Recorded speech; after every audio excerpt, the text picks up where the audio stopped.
അപ്പോൾ പുതിയ വീഡിയോയിലേക്ക് എല്ലാവർക്കും സ്വാഗതം. ഇന്ന് ഞാൻ പറയാൻ പോകുന്നത് ചിന്ന ചിന്ന ആസ എന്ന സിനിമയെ കുറിച്ചാണ്. ഇന്ദ്രൻസ്, മധുബാല, അപർണ ബാലമുരളി തുടങ്ങിയവരൊക്കെയാണ് ഈ സിനിമയിൽ അഭിനയിച്ചിരിക്കുന്നത്.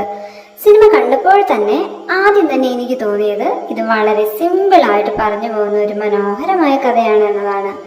വലിയ ബഹളങ്ങളൊന്നുമില്ലാതെ നമ്മളോട് വളരെ ക്ലോസ് ആയി തോന്നുന്ന കുറേ ക്യാരക്ടേഴ്സും അവരുടെ ജീവിതത്തിലെ ചെറിയ ചെറിയ സന്തോഷങ്ങളും വിഷമങ്ങളും ഒക്കെയാണ് ഈ സിനിമയിൽ കാണിക്കുന്നത്. ടൈറ്റിൽ പോലെ തന്നെ ജീവിതത്തിലെ ചെറിയ ചെറിയ ആഗ്രഹങ്ങൾ എത്രത്തോളം വലിയ സന്തോഷം തരാമെന്നൊരു ഫീൽ സിനിമ തരുന്നുണ്ട്. നമ്മളെല്ലാവരും ജീവിതത്തിൽ ഒരുപാട് കാര്യങ്ങൾ ആഗ്രഹിക്കാറുണ്ടല്ലേ, പക്ഷെ ചിലപ്പോൾ നമ്മൾ പ്രതീക്ഷിക്കാത്ത ചെറിയ കാര്യങ്ങളാണ് നമ്മളെ ഏറ്റവും കൂടുതൽ സന്തോഷിപ്പിക്കുന്നത്.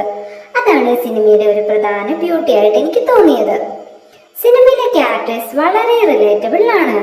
അവരുടെ ഇമോഷൻസ് കാണുമ്പോൾ ഇത് നമ്മുടെ ജീവിതത്തിലും സംഭവിച്ചിട്ടുണ്ടല്ലോ എന്ന് തോന്നുന്ന ചില മൊമെന്റ്സ് ഉണ്ട്.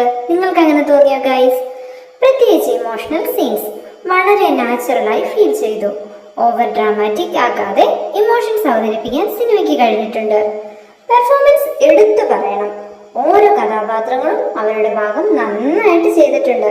പ്രത്യേകിച്ച് പ്രധാന കഥാപാത്രങ്ങളുടെ കെമിസ്ട്രിയും ഇമോഷണൽ സീൻസിലെ ആക്ടിങ്ങും എല്ലാം എനിക്ക് വളരെയധികം ഇഷ്ടമായി. പിന്നെ സിനിമയുടെ വിഷ്വൽസ്, മ്യൂസിക്, ബാക്ക്ഗ്രൗണ്ട് സ്കോർ ഇവയും കഥയുടെ മൂഡിനോട് നന്നായി ചേർന്ന് പോകുന്നുണ്ട്.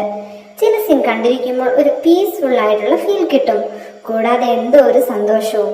പക്ഷെ എല്ലാവർക്കും ഒരുപോലെ ഇഷ്ടപ്പെടണമെന്നില്ല. ഫാസ്റ്റ് ആയിട്ടുള്ള കഥയും വലിയ ടെസ്റ്റും പ്രതീക്ഷിച്ച സിനിമ കാണുന്നവർക്ക് ചില ഭാഗങ്ങൾ സ്ലോ ആയി തോന്നാൻ സാധ്യതയുണ്ട്. എന്നാൽ ഒരു സിമ്പിൾ ആയിട്ടുള്ള ഇമോഷൻസ് ഉള്ള മനസ്സിൽ കുറച്ചു നേരം നിൽക്കുന്ന സിനിമ കാണണമെങ്കിൽ ചിന്ന ചിന്ന ആസ എന്ന സിനിമ കണ്ടു നോക്കാം എന്നാണ് എൻ്റെ അഭിപ്രായം. സിനിമ കണ്ടു കഴിഞ്ഞപ്പോൾ എനിക്ക് തോന്നിയത് നമ്മൾ ജീവിതത്തിൽ വലിയ കാര്യങ്ങളുടെ പുറകെ ഓടുമ്പോൾ നമ്മുടെ ചുറ്റുമുള്ള ചെറിയ ചെറിയ സന്തോഷങ്ങൾ പലപ്പോഴും മറന്നു പോകുന്നു എന്നതാണ്. ഓവറോൾ സിനിമ എനിക്ക് വളരെയധികം ഇഷ്ടമായി.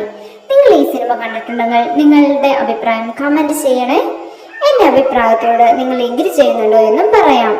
ഇതുപോലെ സിമ്പിൾ ആയിട്ട് മൂവി റിവ്യൂസ് പറയുന്ന വീഡിയോസ് ഇഷ്ടമാണെങ്കിൽ എൻ്റെ ചാനൽ സബ്സ്ക്രൈബ് ചെയ്യാൻ മറക്കല്ലേ. നന്ദി. അടുത്ത റിവ്യൂവിൽ വീണ്ടും കാണാം. ബൈ.